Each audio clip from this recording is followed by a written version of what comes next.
This week, we're going to dive into Up-tober. There's a $12 billion company that's betting big on a small Hedera startup. There's $4 million that are up for grabs for Hedera builders. And we have new tools that will help onboard both retail and enterprise into the HBAR economy. Welcome back. I'm Brandon, the HBAR Bull, here once again to bring you the latest in the Hedera ecosystem. But as always, none of this is financial advice. Use it for entertainment or educational purposes only. So to start off today, I want to get into why there's so much buzz around this Up-tober phenomenon. There's a lot of things that work into it this year, but we're going to start off with seasonality. October is one of the top months for average crypto performance, but it's also followed by two other top performing months in November and December. Combined over the past 10 years, the Q4 performance for the crypto market is about plus 38%. And with all the chatter we're hearing about Up-tober, it becomes a self-fulfilling prophecy. If people believe it's going to go up, they buy, and shocker, the market goes up. And I do have to say the first few days of October has delivered. Then we have all the fundamental catalysts. What we're looking at here is M2 money supply, or the total supply of US dollars in the economy. And you'll see the last crypto bear market was kicked off with a pretty significant drop in the money supply. For the past 2 years, we've seen a pretty consistent uptrend, and now with the potential for dropping interest rates, this could accelerate even more in the months to come, and this is going to have probably the biggest influence out of all the factors we could discuss. That said, we also have the US altcoin ETFs that are set to launch, what seems like ever-improving regulatory environment, as well as undeniable institutional and enterprise adoption freed up by those regulatory tailwinds. So Up-tober absolutely looks real this year. There's a confluence of factors, as I mentioned, that could be really beneficial for a crypto bull market. So there's reason to be excited for sure. And to get into some of those fundamental factors specifically for HBAR, starting off with an update around the HBAR-backed ETF. A couple weeks ago, we reported that the SEC established listing standards for crypto-backed ETFs. HBAR was one of about a dozen that met those standards. Well, this week we learned that the SEC has removed many of the delays on the ETF filings and requested that the 19B4 filings be withdrawn since the tokens in question already meet the criteria. Now, most assumed that this could speed up the listing process, and I agree, but there was another theory that was floated out there. BN Crypto concluded that since the filings that are being withdrawn have imminent deadlines approaching, this could allow the SEC to delay final approvals a bit. So I don't think this is going to have a huge impact one way or the other. Small delays aren't going to have a big impact on this market. And I don't think the SEC wants to delay things very much around these listings.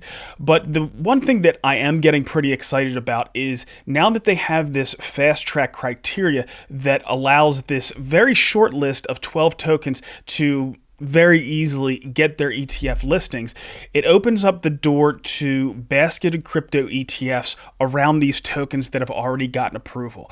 And that's where we could see some real excitement in the months to follow. So we'll say we get these listings in October and November. I don't think it would be very long after that that we start to get these basketed products.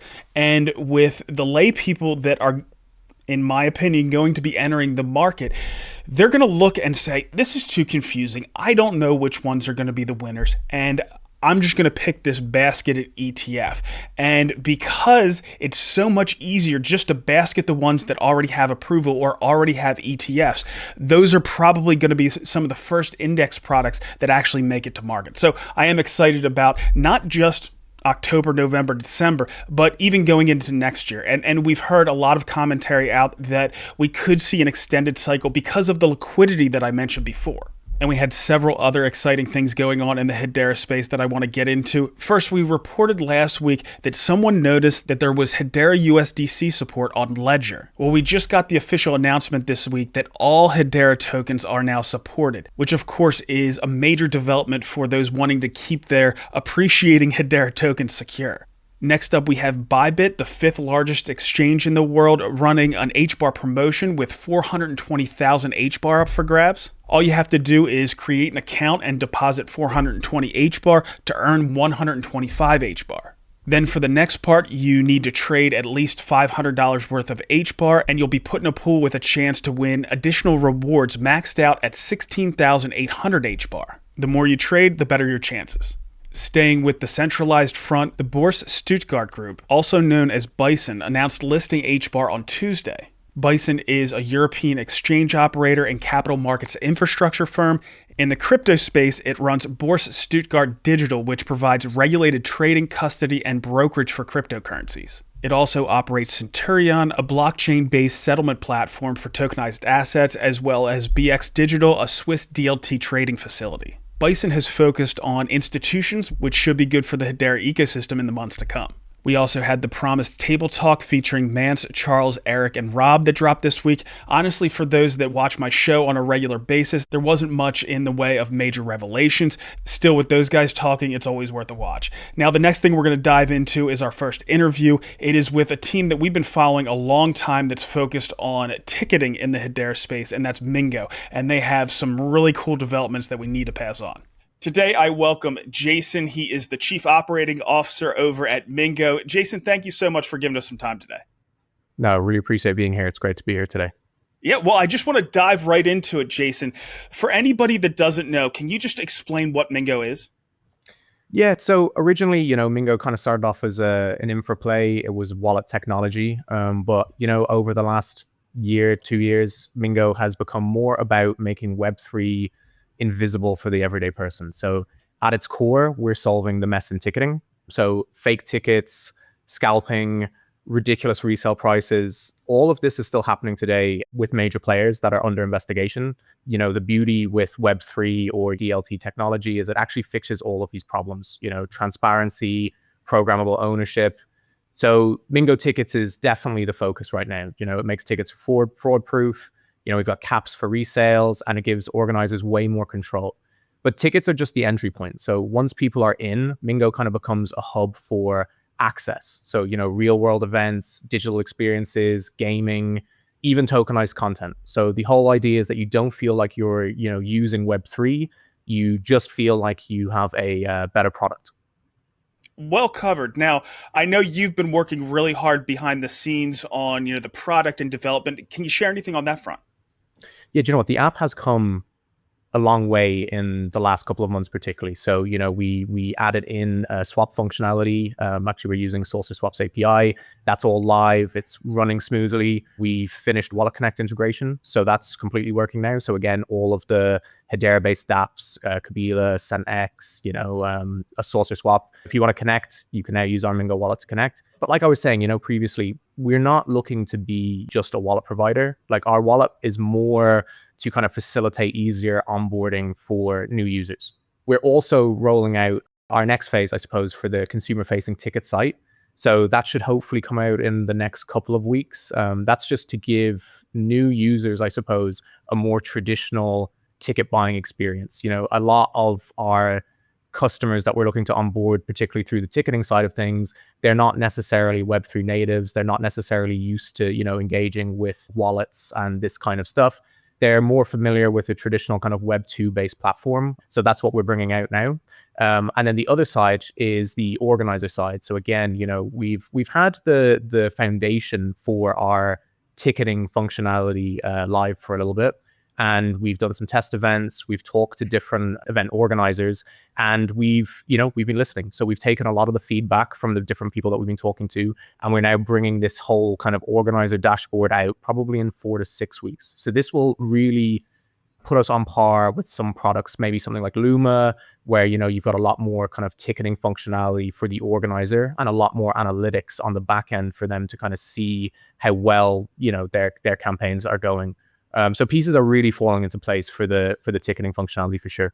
That makes perfect sense. And, a lot of times when people think of NFTs, they think of the first use case, the PFPs. But, whether it's real world assets, even, Twigital is technically a wallet. So the fact that you're doing these tickets, of course, they're going to be NFTs. Needing that wallet functionality makes perfect sense. So the one thing that I chat with Joe, the CEO there at Mingo, on a regular basis, and he keeps hinting at these huge partnerships that you guys have going on. Can you explain exactly what's going on there? And can you tell us about any of these partnerships at this point? Yeah, do you know what? I think we can do it now. Finally, I think this might be the first time we're actually announcing this one publicly. So yeah, it's great to do it with you. Great to do it with you here. So look, Mingo has officially partnered with Napster AI. So what we are doing is we're working with them currently to build what we are calling internally is a virtual stadium. Now, Napster AI, they've been in this game for quite a while in terms of, metaverse building, and like, they started off as a metaverse company. So they used to be called Infinite Reality, but they have now recently rebranded as Napster AI. So these guys are huge. Like they previously raised 3 billion on a 12 billion valuation. I mean, they bought Napster just for the name and some previous kind of music catalogs and stuff like that, as they're looking to kind of expand into different types of streaming. So look, what we're doing with them is essentially a new type of streaming platform. So something that has never existed before. It's an immersive space where fans can watch events. You can hang out together. You can interact with fighters and artists. You can shop in real time. Think of it as like the evolution of streaming, and where it now integrates with e-commerce. If you think of a traditional platform, the UIs are flat, they're kind of 2D. Whereas, what we're building is an experience that kind of fuses content streaming and the social interaction all in one place. It's like it's kind of a nice 3D UI. But the other thing as well is I was never really like fully sold on the user experience from a metaverse point of view, because I think a lot of the challenges that we've seen, particularly in the metaverse space, maybe from the last cycle, is one, the market fit. Like, what are we actually doing in the metaverse? Because this whole idea of just kind of standing around with like, little models and stuff to talk or whatever, I just don't think that's like, it's gimmicky, but it's not going to, not going to see true adoption. So it's like, how can you take this technology and actually apply it to something that has good market fit and is also usability? Because again, we've seen it before with different metaverse type products. Your WASD on the keypad, you're trying to like walk around and find what you're looking for. I think when new technologies are more inconvenient than the traditional option of, say, going to a shop or going to a thing, it's like you're not necessarily going to do it. Like, the only way you will engage on that is if the inconvenience is kind of accounted for by the additional experience. So I think what we've got here is a really, really nice blend of, integrating the metaverse technology where, it's a more immersive experience, it's more aligned, it's social, you've got everything kind of in together, but also keeping it like nice and simple to use. It's not WASD on the keypad. It's actually what Infinite Reality coined it as originally was it's on rails. So again, you can use different arrow directions, you can use different mouse strokes and stuff. Like, it's a much easier user experience. So no, we're really excited about it. Well, Jason, when I'm hearing this, when I think about original, virtual reality, the metaverse, it's completely virtual. Where here you're talking about actually having live events and just putting it in a package of more AR than VR. Is that correct?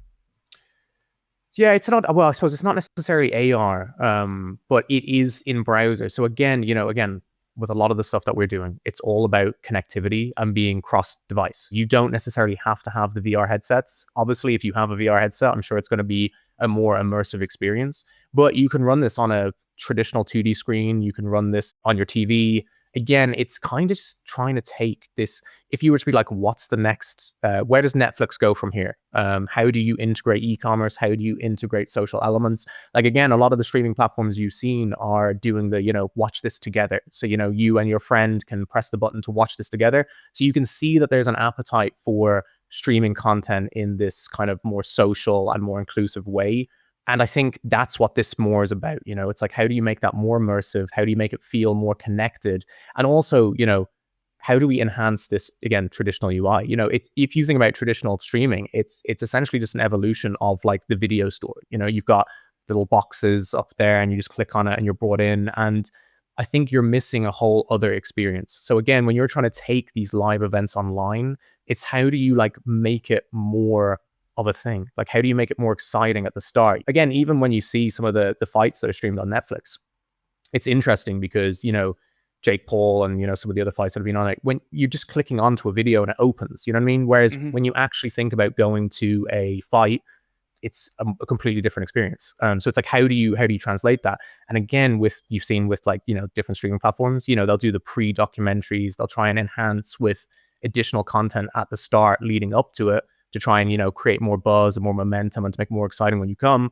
But ultimately, that entry experience and how you go into that content, it's not like ultimately shared. You're not with other people. And it's, there's nothing new. There's been no really evolution on how that's happening. So yeah, that's what we're doing. So just to nail down exactly what you're doing with Napster, formerly Infinite Reality, of course, the ticketing for this would be handled by Mingo. Is Yeah. there anything else that you're looking at as far as the integrations? Because if they're going to have shops, if they're going to have interactions like that, having a wallet that has access to USDC, HBAR, other cryptocurrencies, it seems like that would be a good fit as well.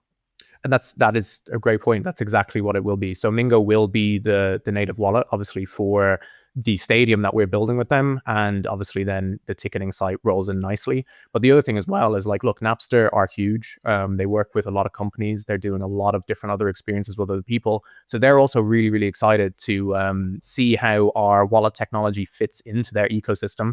And obviously, if it fits in nice and it works really well and people are happy to use it, I can see how this could expand into a much bigger partnership with these guys. Yeah, makes perfect sense. So I know you mentioned before gaming. I know you were working on a game before. Can you tell us any of the developments on that front? Yeah, so like all games, they take a lot longer than you imagine that they're going to take. But it's great that we are finally live on mainnet. So Astro Carts is officially live on mainnet. We are literally just finalizing the tournament system, actually the ticketing entry system, because obviously you will use a Mingo ticket to enter the tournaments. So we're just finalizing that part now. And then we will be running our first Astro Cards tournament with 1,000 people, which will be super exciting. We've also finished we finished the creation of our Series 1 NFTs. And we are going to do the first collection, I think we're going to do 1,000 NFTs, and we're going to be launching them very, very soon. Obviously, anyone who gets a character NFT, they're going to get free cart drops. They'll get Mingo token to use when we launch the PvP mode. And look, the whole point of Astro Carts is it's a fun, casual, cross-device gameplay that's easy to jump in and easy to kind of have a lot of fun with. And I think that's where, well, again, obviously I'm biased, but I think that's where you're going to see the most growth right now is games. We've kind of seen it with the Pudgy Penguins game. It's not an original game necessarily, but you've taken a very fun cross-device, kind of easy to play, casual game, and then you've applied IP to it, and it's working really, really well, and people are like using it, and it's super fun. So I think again, look, this casual gaming cross-device focus, I think they're gonna see the most success, particularly in as we come into the next stage of the gaming narrative. Yeah, I completely agree. So let's put a bow on all this, Jason. When you put all these pieces together, wallet, ticketing, digital events, gaming, everything else, where do you see Mingo heading in the years to come?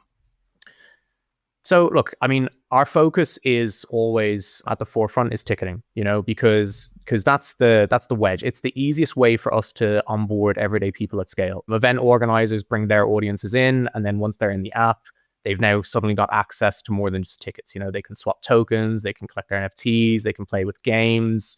You can start opening them up to the wider Hedera ecosystem. So I suppose over the next year, we'll look at scaling the ticketing side of the business, obviously having more and more events. And then obviously we will look at kind of bringing in more digital experiences again, like the Astro Carts games, and then other cross-device mobile games that we can put in there. And then again, it's bringing in more and more digital experiences. So, let's see what really super interesting content we can bring into the Mingo Stadium. And I think that's the focus. All right. Well, I do have one more for you. So you said you're working with Napster on this stadium.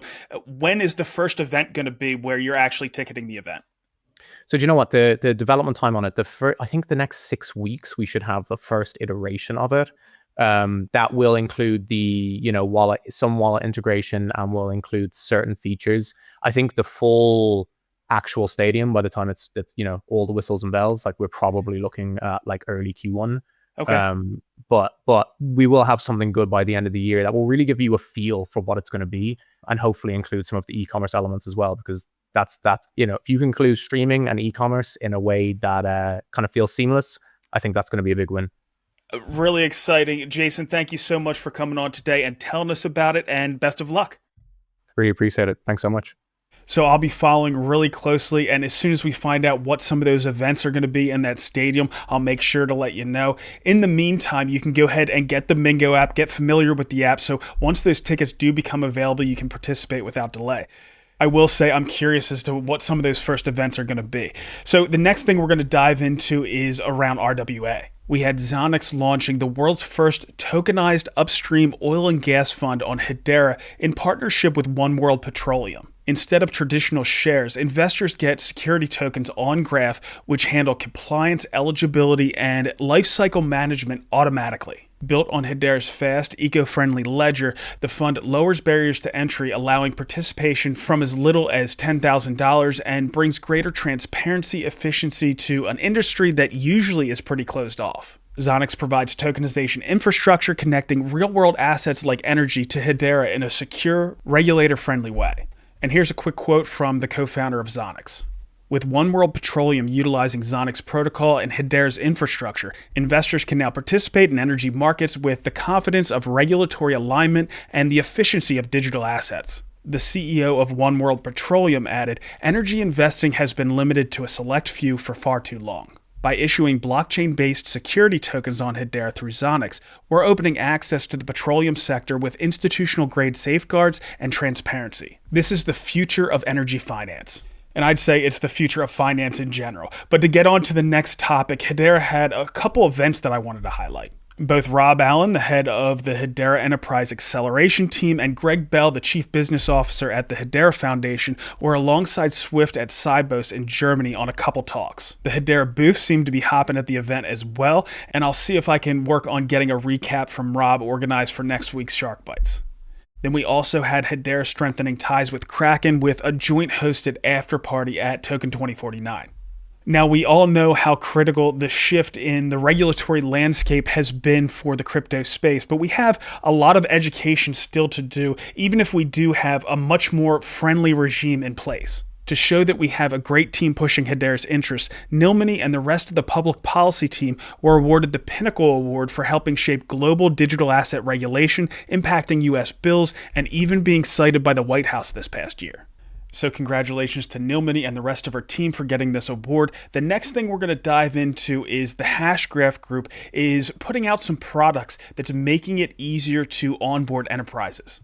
It's my pleasure to welcome Micah today. He is the head of engineering at the Hashgraph Group. Micah, thank you so much for giving us some time. Well, thank you very much for having me. It's a real pleasure. Well, I'm looking forward to what we're going to dig into today. But before we jump into it, can you tell us a bit about yourself and what your responsibilities are at the Hashgraph Group? Sure. So, well, a bit about myself, history. I'm a trained software engineer, trained in Switzerland, in Lausanne, and I live in Switzerland. I fell in love with blockchain in 2016 with Ethereum and smart contracts, and this led me to, well, a lot of ICOs and this kind of things. And then I joined the Energy Web Foundation. This is where I learned a lot about ESG and carbon credits. And now I'm helping the Hashgraph Group building the best engineering team in the field. So that is my main responsibility, is to design and architect solutions and make sure that they are implemented correctly. Well, let's dive into one of the first solutions that you're actually bringing to market. Can you explain what TransAct is? And I'd say in a few words, it's actually publishing transactions. It's a tool that allows you to publish transactions on the Hedera network without paying for them with HBAR. So you know that when you publish a transaction on the network, you have to have the HBAR in your wallet to convince the validators to accept your transaction. And when you talk to corporates, they don't like to buy crypto tokens. This includes HBAR. And they like very much the fact that they can have a predictable cost for the operations of their application. So Hedera provides you the predictability part because the transactions are labeled in dollars, but you need to prepay by buying the HBAR. So the TransAct is the middleman that buys the HBAR in your stead and allows you to use these HBAR and paying US dollars or whatever fiat currency you wish to be invoiced in. This is made possible by, well, the awesome features of the Hedera network, because this account abstraction part is part of the native protocol in Hedera. We don't need to jump through any hoops or anything. It's just part of the protocol. The account that pays for the transaction does not need to be the same account that the one that signed the transaction. There is no trust relationship as well. You simply use a publication service for your transaction. So you sign your transactions yourself, which also means that you need to hold the keys to your account, but you don't need to hold any HBAR. And this is very appealing to our enterprise customers because they don't like to hold HBAR. If you talk to any accountant in the corporate world and you ask them, how do you do accounting with crypto assets? Well, nine out of 10 will freak out and they don't want to do it. That makes perfect sense. Now, you've already kind of touched on a lot of this, but maybe you could dive into it a little bit more deeply. Why did the Hashgraph group feel the need to launch a service like this, and who are your expected users going to be? Can you go into some more details? Sure.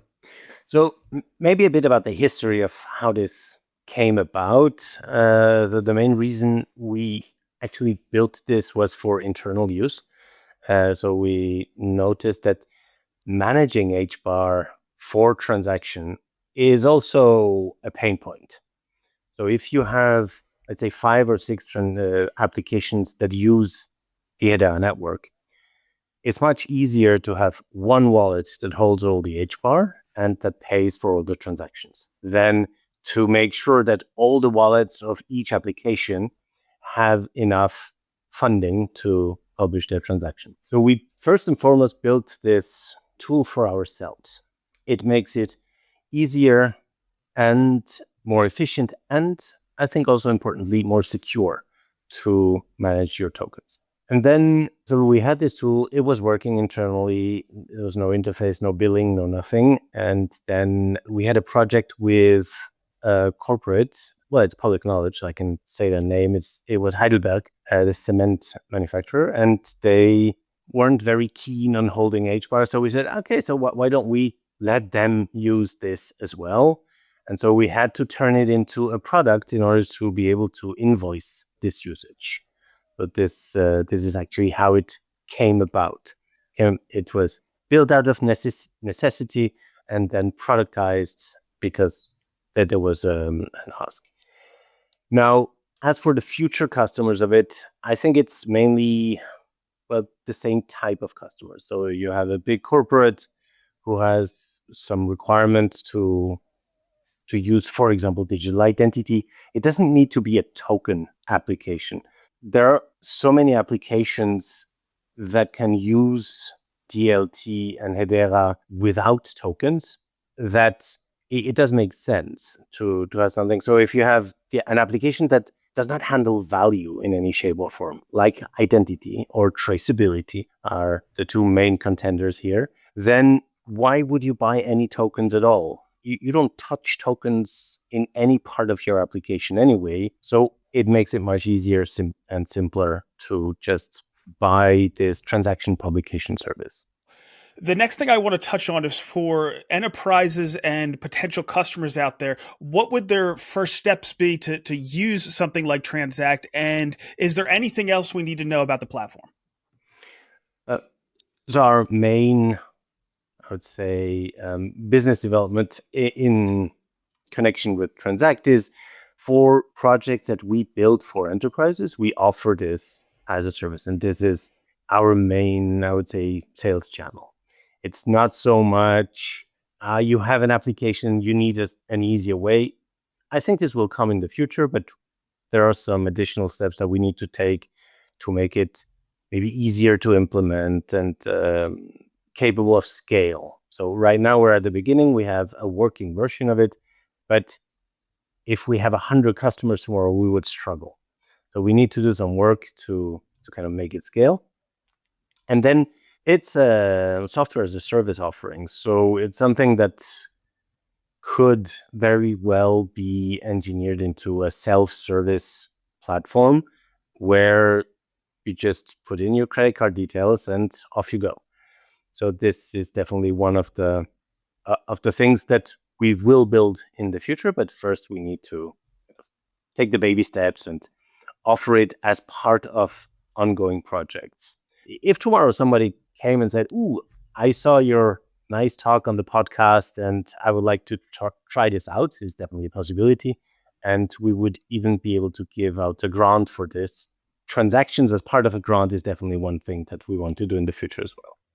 All right, that makes sense. So the last thing that I want to ask is, this is the first instance where somebody like the Hashgraph Group, Hashgraph Association, or the Hedera Foundation has launched a product like this. Are you thinking about doing similar things in the future? Yes, we have other products that we're working on, and actually that we have come out with. Like ID Trust is our identity platform. It's composed of a wallet and a management part. Well, you can pretty much manage all aspects of identity. And so it's a real identity and access management system that, we offer. We have open sourced a lot of it. So the identity SDKs are all open source under the Hero. I'm never sure how to pronounce that. The Linux Foundation project. Yeah. So this code is all available as open source so that others can build on top of it or use it to build their own solutions, because identity is best served by being integrated into an existing solution. So we have open sourced this. But at the end of the day, you still need the management console, because this is something you don't want to build yourself. And this has not been open source, but this is something that we propose as a product. Well, Micah, I love everything that I hear coming out of the Hashgraph Group. I think these kind of products are going to be invaluable going forward, and I'd love to have you come back on in the future to talk about further developments and any other products you might launch. So thank you so much for coming on today and telling us about TransAct, and I hope I talk to you again soon. Thank you very much. Happy to have talked about it. It's always good to spread the word.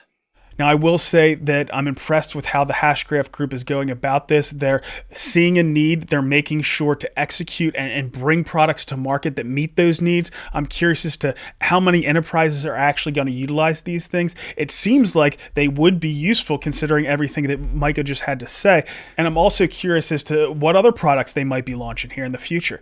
So I'm going to shift gears here a little bit. We're going to get into Hedera hackathons, and there's been some pretty big developments. Just a couple weeks ago, we announced that the African-based Hedera hackathon had $1 million in follow-on investment for the winners, bringing the total to $2 million up for grabs. Well, this week we found out that another $2 million has been added. You might be scratching your head, though, as the competition was set to end a few days ago. Understandably, with this new investment, it's been extended. Now, again, even though this hackathon is based in Africa and they have some hacking stations there, it's open to builders around the world. So if you have a great product, a great idea, you can go ahead, build it on Hedera, and you might get a piece of this $4 million that's up for grabs.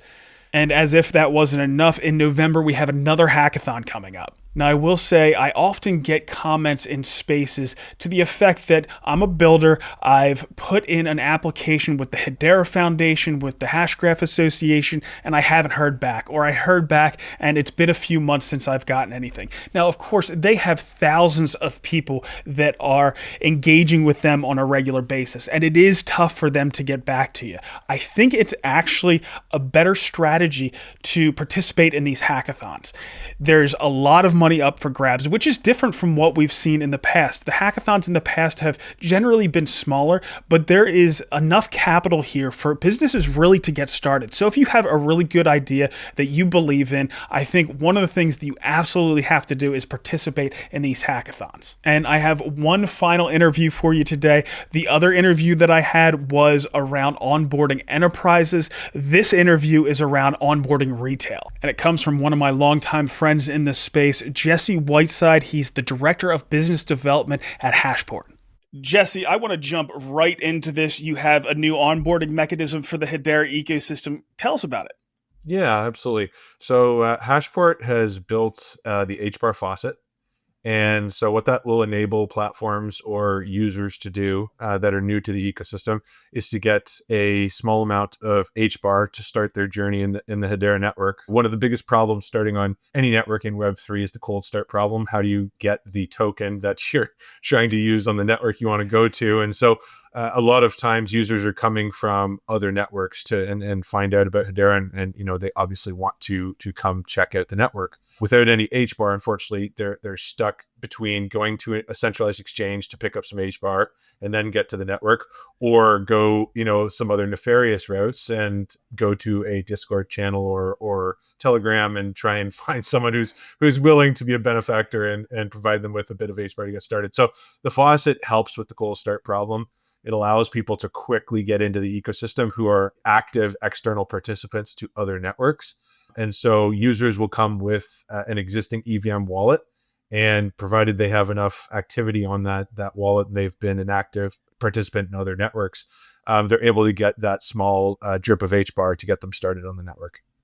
So this is an onboarding mechanism for people that are new to coming into the ecosystem. It would be good for teams that want to bridge people over, that want to get people over from elsewhere, to kind of promote this, to use Hashport, not just to have people come over, but to get this little bit of HBAR to start to be able to do things. And then once they get into our DeFi ecosystem, they're ready to go. So, the Centexes, the Kabilas and H-Suite and Saucerswap and Bonzo, all those teams can kind of promote this to get them into the ecosystem and then use all their different products. Absolutely. It's really about lowering barriers to entry, making networks, and particularly Hedera in this case, as easy to get onto as possible, and provide users that ability. Because a lot of times you'll find that users want to come and explore the network right then and there, but then they realize, oh, hey, I have to go and, potentially go KYC and go elsewhere for a few things. And, invariably, people have busy lives, and if one thing or another ends up happening,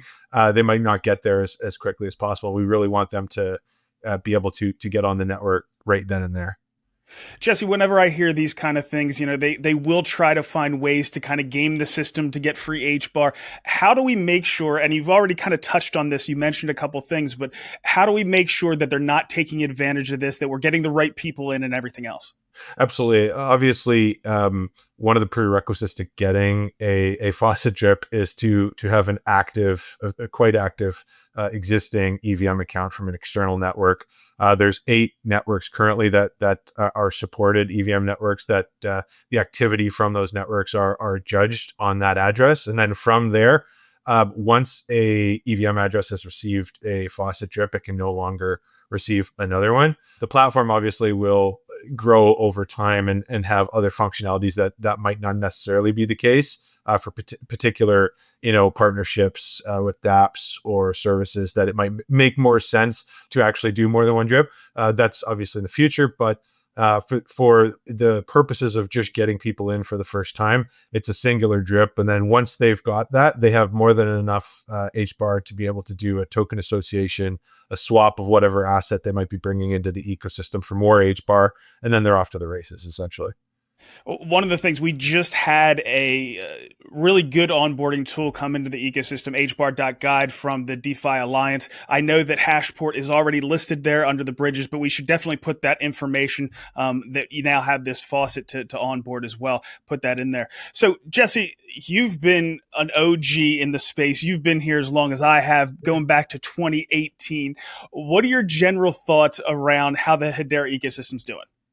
I love it. I think every day there's something new that really gets you thinking about the broader implications. And I mean, obviously, you and I both know we've been here for quite some time watching these things develop, but I think we're really starting to see a lot of these things start to come to fruition, and, larger organizations or larger policy movements and things of that nature, AI in particular, and the agentic future that everyone's talking about so much, you're starting to see a convergence. And, Hedera is purpose built for a lot of these use cases.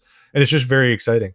I think that over time, people are going to realize the importance of fair ordering, realize the importance of 100% finality when you're dealing with these, very bespoke use cases and things that require a very unique set of traits out of a distributed ledger, and ones that particularly only Hedera seems to be able to provide.